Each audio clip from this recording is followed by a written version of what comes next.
Hello' everyone, স্বাগতম জনাইছোঁ অন্য এটি ভিডিঅ'লৈ। আশা কৰোঁ আপোনালোক সকলো ভালে আছে। আপোনালোকৰ আশীৰ্বাদত ময়ো ভালে আছোঁ।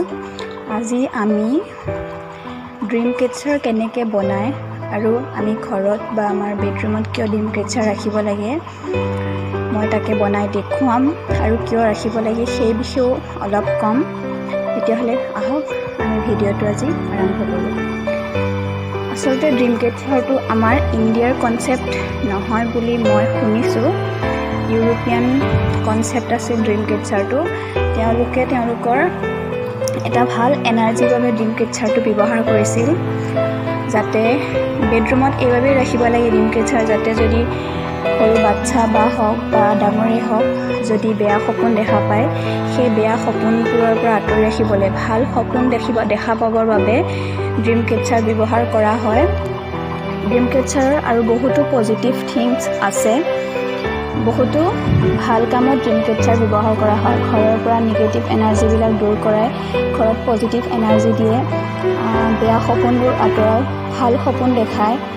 মানুহৰ কোনোবাই যদি বেয়া সপোন দেখা, বেমাৰত ভুগি আছে বা সদায় বেয়া সপোন দেখা পায়, বা কাৰোবাৰ ৰুমত এনিটাইম নিগেটিভ এনাৰ্জি উৎপন্ন হৈ থাকে, বা কিবা কাম কৰিব বিচাৰিলেও কেতিয়াও কামটো সম্পূৰ্ণ নহয় বা ছাকচেছ নহয়, তেনেকুৱা কামতো ড্ৰিম কেচাৰ ভাল এটি কনচেপ্ট হিচাপে ব্যৱহাৰ হয় বুলি মই বেলেগৰ পৰা জানিব পোৱা মতে ভাল কামত ব্যৱহাৰ হয় বুলি গম পাওঁ। সেইবাবে আমি পৰাপক্ষত বেডৰুমত হওক বা আমাৰ বেলকনিত হওক বা আমাৰ খিৰিকীত হওক আমি ড্ৰিম কেচাৰ ৰাখিব লাগে।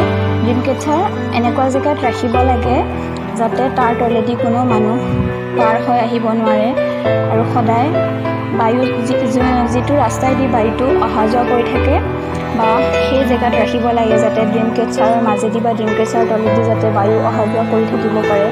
আমি আমাৰ বেডৰুমৰ খিৰিকীত লগাব পাৰোঁ, নহ'লে আমি মিনি ড্ৰিম কেচাৰ বনাই আমাৰ মানি বেগত লগাব পাৰোঁ। আমি ৱাৰ্ড্ৰব বা গডৰেজৰ লকেট কৰিও লগাব পাৰোঁ।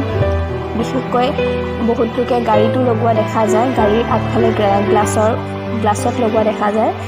গতিকে বহুতো পজিটিভ থিংছ আছে বাবে ড্ৰিম কেচাৰটো সজোৱা বস্তুৰ লগতেও পজিটিভ এনাৰ্জিখিনিৰ বাবে ড্ৰিম কেচাৰ ব্যৱহাৰ কৰা হয়। গতিকে ব'লকচোন আমি ড্ৰিম কেচাৰ কেনেকৈ বনায় আজি তাকেই আমি চাম। তেতিয়াহ'লে আহক আমি একেলগে আজি ড্ৰিম কেচাৰ বনোৱা আৰম্ভ কৰোঁ। ড্ৰিম কেচাৰ বনাবৰ বাবে আমাক লাগিব তাঁৰ। মোটা তাঁৰটো ল'ব, সিবোৰ অলপমান বেকা বেকি হৈ যায়। তাঁৰ লাগিব, ঊল আৰু পাখি আৰু বগা মণি, আৰু এটা ঊলত লগোৱা বেজী লাগিব। মই যিহেতু ৰেড কালাৰৰ ড্ৰিম কেচাৰ বনাম, সেইবাবে মই ৰেড কালাৰ ঊল আৰু পাখি লৈছোঁ। আপোনালোকে যি কালাৰ বনাব বিচাৰে আপোনালোকে সেই কালাৰৰ ল'ব পাৰে। এতিয়া আপোনালোকে তাঁৰখিনি যিমানটো ডাঙৰ ৰাউণ্ডত আপোনালোকে ড্ৰিম কেচাৰটো বনাব বিচাৰে সিমান ৰাউণ্ডত তাঁৰ দি ধুনীয়াকৈ এটা ৰাউণ্ড বনাই ল'ব। দুটা বনাই বা তিনিটা বনাই, মই যিহেতু দুটা থকা এটা ড্ৰিম কেচাৰ বনাম সেইবাবে এটা অলপ ডাঙৰকৈ বনাইছোঁ, এটা সেইটোতকৈ অলপ সৰুকৈ বনাইছোঁ। তাৰ পাছত তাঁৰটোৰ ওপৰত এটা ঊল ল'ব। ঊলখিনি মেৰিয়াই মেৰিয়াই গোটেই ৰাউণ্ডটো ঊলেৰ এটা ৰেড কালাৰ এটা শ্বেপ বনি যাব। এইটো দেখিছে মই বনাই আছোঁ।